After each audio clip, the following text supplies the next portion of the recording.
It is very inhuman, primitive, and Machiavellian to play dirty politics with coronavirus, which is a very serious matter, a matter of life and death. As far as we are concerned, we shall continue with the good work that we are doing.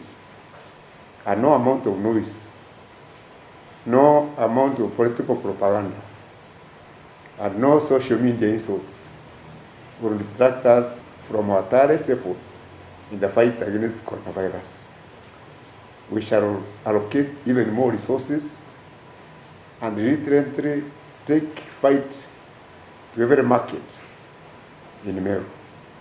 We have learned that because there are no schools, we have decided that the money meant for the meal program will be diverted and taken into the fight against coronavirus.